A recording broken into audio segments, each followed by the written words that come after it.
हीरे मोती खजाने में रह जाएंगे, हीरे मोती खजाने में रह जाएंगे, तेरे अपने सभी काम ना आएंगे, तेरे अपने सभी काम ना आएंगे, हीरे मोती खजाने में रह जाएंगे, हीरे मोती खजाने रह जाएंगे, तेरे अपने सभी काम ना आएंगे, तेरे अपने सभी काम ना आएंगे।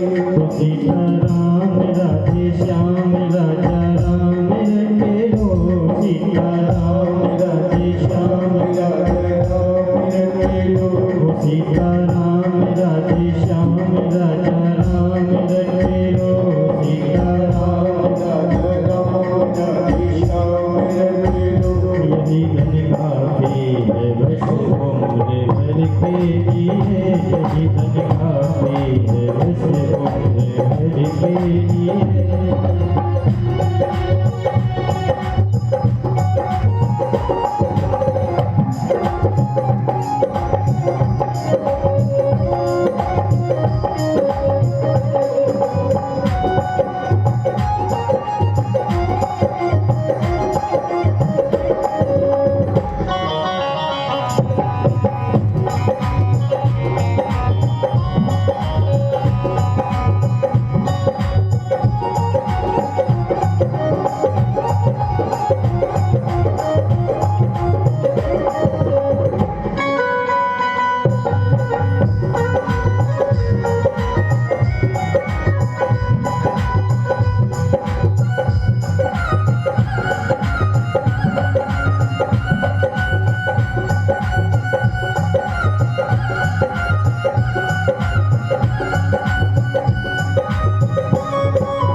श्री राधा रानी सरकार की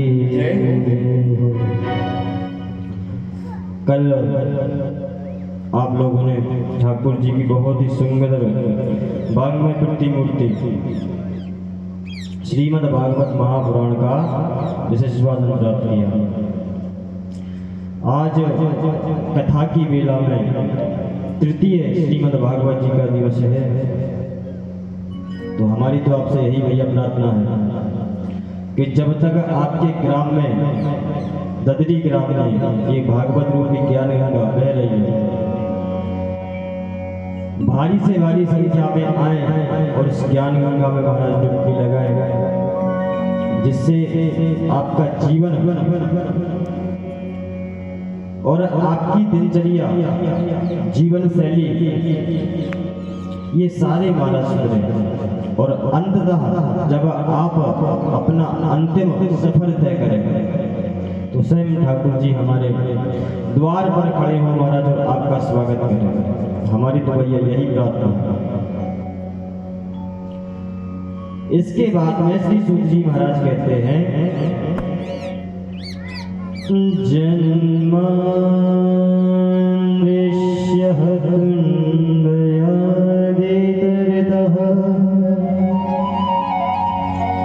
सर्वेषु विज्ञास्व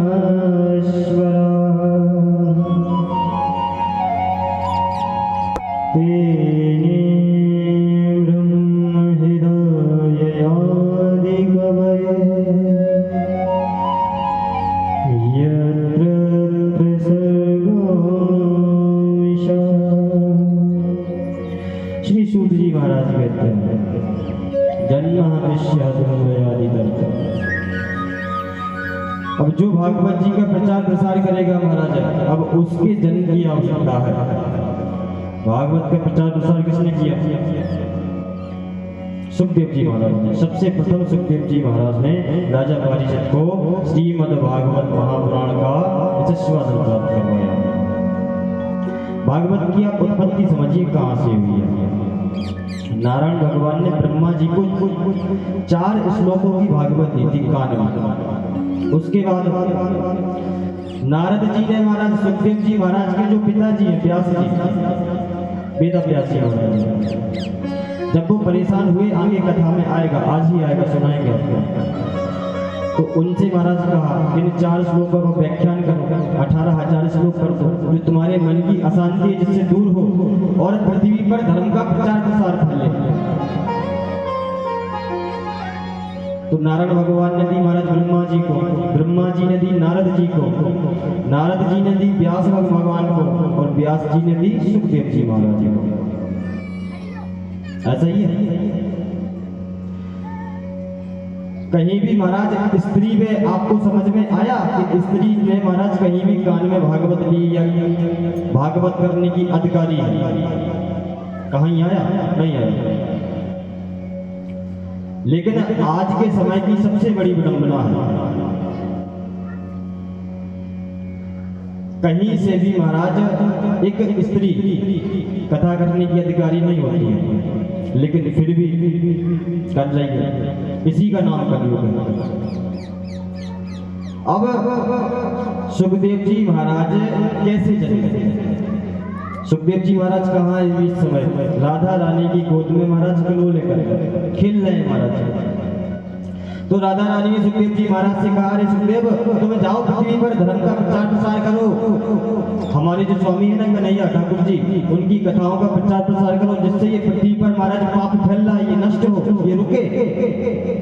सुखदेव जी महाराज ने कहा, नहीं भैया हम नहीं जाएंगे, क्योंकि सुखदेव जी महाराज को पता था पृथ्वी का हाल क्या है। जन्म लेते ही माया पकड़ती है, बोले जैसे ही जन्म लेंगे माया पकड़ेगी, आपका भजन नहीं कर पाएंगे, वो माया बच्चों में लग जाएंगे, हम नहीं जाएंगे। लेकिन महाराज राधा रानी ने जब कहा कि नहीं सुखदेव तुम जाओ और पृथ्वी पर धर्म का प्रचार प्रसार करो, तो यहाँ माता ने नारद जी को आदेश किया कि जाओ सुखदेव जी महाराज के जन्म की व्यवस्था करो। तो नारद जी महाराज विचित्र संत हैं, नारद जी ने व्यवस्था की थी महाराज सुखदेव भगवान के जन्म की। अब नारद जी ने सोचा कैसे जन्म हो सुखदेव जी महाराज के। उन्होंने महाराज एक तरकीब लगाई, दिमाग चलाया नारद जी ने। नारद जी महाराज ने मन में सोचा कि हमने सबके घरों में लड़ाई करवा दी है, जहां महाराज लड़ाई ना हो रही हो नारद जी वहां आ जाए। तो नारद जी महाराज ऐसे विचित्र संत हैं कि लड़ाई करवा देते हैं। नारद जी ने सोचा लक्ष्मी नारायण में करवा दिया, ब्रह्मा जी और उनकी ब्राह्मणी में करवा दी, सूर्य भगवान में करवा दी। अब बचे कौन? बोले शंकर भगवान और माता पार्वती, जिनके महाराज कभी भी लड़ाई नहीं होती। और इसी लड़ाई से महाराज सुखदेव जी महाराज का जन्म का विचार है। यहीं से महाराज सुखदेव जी जन्मेंगे। अब तो नारद जी महाराज नारायण नारायण नारायण नारायण करते हुए सीधे कैलाश पर्वत पर पहुंचे। शंकर जी वहां थे नहीं, शंकर जी महाराज विलीन समाधि में बैठे थे, ठाकुर जी की सेवा में बैठे थे, माता पार्वती थी।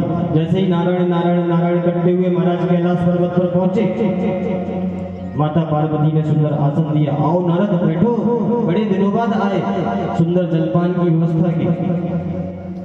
नारद जी ने कहा, अरे मैया भोले बाबा कहाँ है? तो मैया ने कहा कि भोले बाबा तो भगवान की झांकी देख रहे कि आज देखो, रोज बताते हैं कि आज भगवान ने इतना सुंदर श्रृंगार किया है, आज भगवान का मोर मुकुट देखो, आज भगवान के वस्त्र देखो, इनकी छवि देखो, इनकी बंसी देखो, इतनी सुंदर है। आज राम जी ने सुंदर ऐसे वस्त्र पहने हैं, ऐसा धनुष हाथों में लिया है, रोज बताते हैं। बोले अच्छा हर चीज आपको बताते हैं? बोले हाँ हर चीज। बोले कुछ नहीं छुपाते आपसे? बोले ना कुछ नहीं कुछ छुपाते। बोले नहीं भैया गलत कह रही हो आप। भोले बाबा ने आज तक सब कुछ बताया आपको? बोले जी सब बताया। बोले नहीं भैया आप गलत कह रहे हो, एक चीज नहीं बताई होगी। बोले क्या? बोले शंकर भगवान जो मुंडों की माला पहने हैं ये क्यों पहने हैं और किसकी याद में पहने हैं? अच्छा, मैयाओं का स्वभाव होता है, माताओं बहनों का थोड़ा सा निर्मल होता है। आप जैसे इनको रास्ता दिखाएंगे उसी रास्ता पे महाराज चल देती है, कोमल होता है इनका स्वभाव। अब तो नारद जी महाराज इतना